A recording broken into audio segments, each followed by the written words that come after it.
Hats off to the boys. Hats off to the boys. What a crazy week it's been so far. But wait, we have one more game to go to finish off this insane week, and that is against Liverpool. Let's finish off what we started and make it to those semifinals of the Champions League.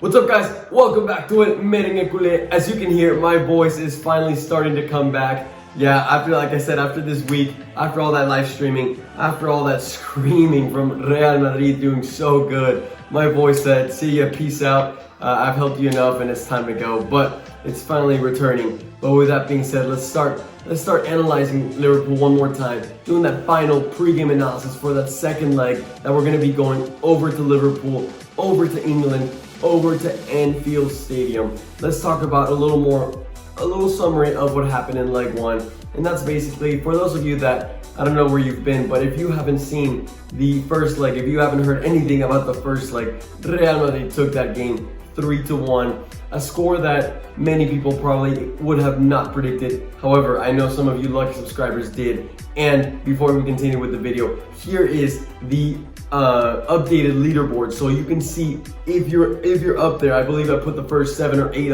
of you guys. If you're up there, you're one step closer to winning this beautiful Karim Benzema jersey. So make sure you leave your predictions down below. But let's not get sidetracked. Let's go back to what happened in that first leg. And that is that, like I said, Real Madrid won 3-1. Not many people predicted it. And partly for that was because Liverpool failed to show up. They probably only showed up for about 20% of the game, and that was at the beginning of that second half when they started to press a little more and they found that lucky goal that honestly everything fell on their side. Casemiro slide tackle, Militao kind of dove in there. Salah's shot got, Diego Jota's shot got blocked. It fell to Salah. Salah shot it. Courtois saved it, and then it hits the crossbar, and then it finally goes in. So everything went to Liverpool's way, and honestly, it's a game in which we easily could have walked out there with a 3-0 victory, if not more. So in that sense, it's a little frustrating. However, we should expect Liverpool to come out with a lot more intensity this game. A lot more from them should be expected, and if they don't, I'm gonna be very, very curious as to what Jurgen Klopp is doing over there. However, like I said, I expect a lot of intensity, a lot of high pressure from Liverpool early on in the game, trying to get a goal back early, which is gonna lead me on to potential scores. What does Real Madrid need to do to go through? What does Liverpool need to do to go through? Like I said, Liverpool is gonna try to get that goal early on, because if they get a goal early on, all they need to do is score one more goal to go through. That's right, Liverpool just has to get a 2-0 victory against Real Madrid to go through. And no, I say just, but that's not gonna be any easy deed. Real Madrid, I sure hope, will not put it easy for Liverpool whatsoever. Another potential score that Liverpool can get if Real Madrid manages to score one goal would be for them to score 3 goals, so to match up basically our score at home, and then take it to penalties. But then we'll see what happens there with big boy Courtois. And then finally, if Real Madrid were to score 2 away goals, then that would force Liverpool to get 5 goals, because if they were to score only 4 goals, then we would take the aggregate with the away goal advantage. So Liverpool would have to score 5 goals. So those are the potential scores. I'm not even going to go to what happens if Real Madrid scores 3, because Liverpool would have to just score an abundant amount of goals, and that's not going to happen against us. Anyways, let's continue on to a little more about Liverpool's form. Obviously, you know, we saw how they played against Real Madrid, not the greatest of forms, but how did they go and perform in their weekend game this weekend? Obviously, they played against Aston Villa, beating them 2-1 in the last minute of the game. The last minute of the game, which not only meant a win for them, but it meant their first win at Anfield this year. Their first win at home this year. They managed to pull it off a couple days before Real Madrid visits them. So, you know, let's hope this doesn't jinx it too much. Sure, it's our first home win, but let's bring them right back down where they belong at home. With that being said, Madrid is coming on in a pretty big high, as you can see. We're coming back from winning El Clásico, beating Barcelona 2-1 in a game which, in my opinion, wasn't our best of games. We did what we needed to. We took care of business early on, but partly due to the merit from Barcelona, partly due to the weather conditions, I didn't like how Real Madrid saw out that game. They decided to defend a little more. And sure enough, also it had to play with the fact that Zidane decided to rest a few of the players the moment we had 20 minutes left in the game, and which I'm sure did not help in our playing style. However, with that being said, obviously it did get us some rest under our legs, which will be pretty important, because I will say that in that Barcelona game, in that second half, for those of you that were watching the live stream, I started mentioning how the team Real Madrid was falling apart on us.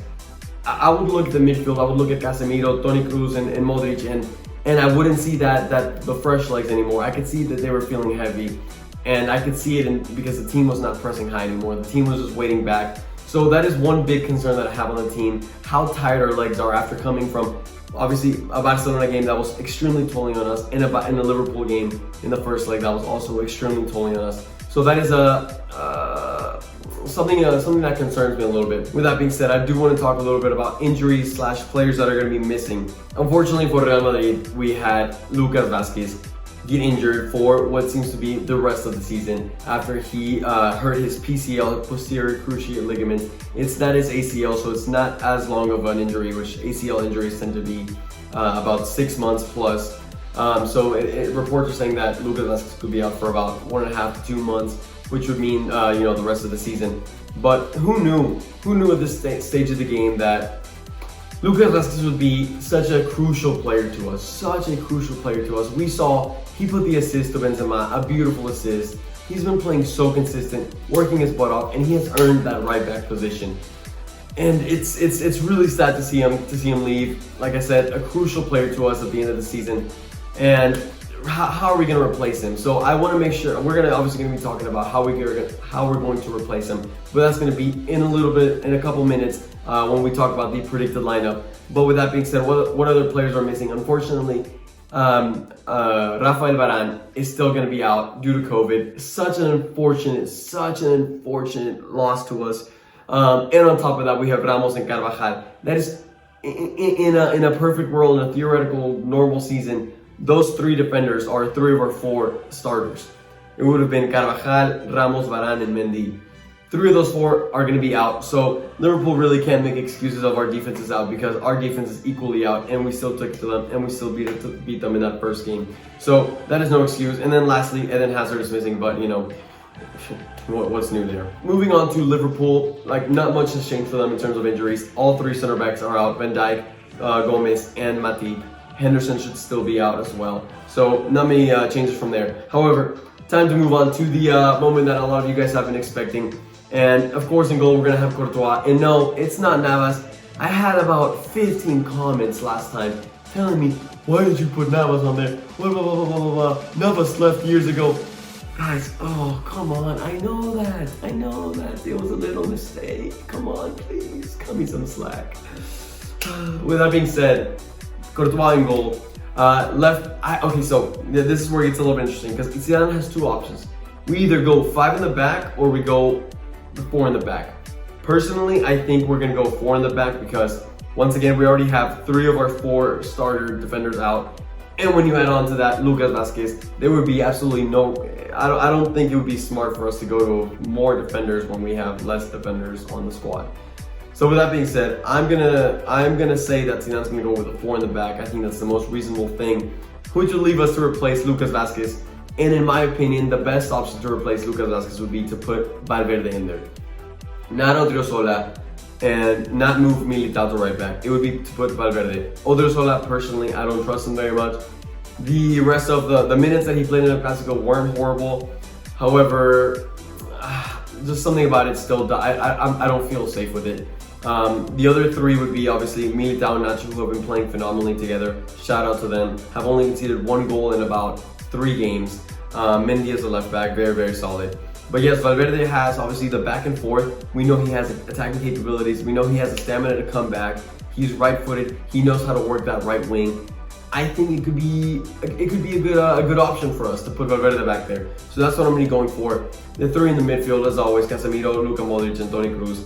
Like I said, my biggest concern is how tired they are. They have so many minutes under their legs this season. They have played just about everything of it.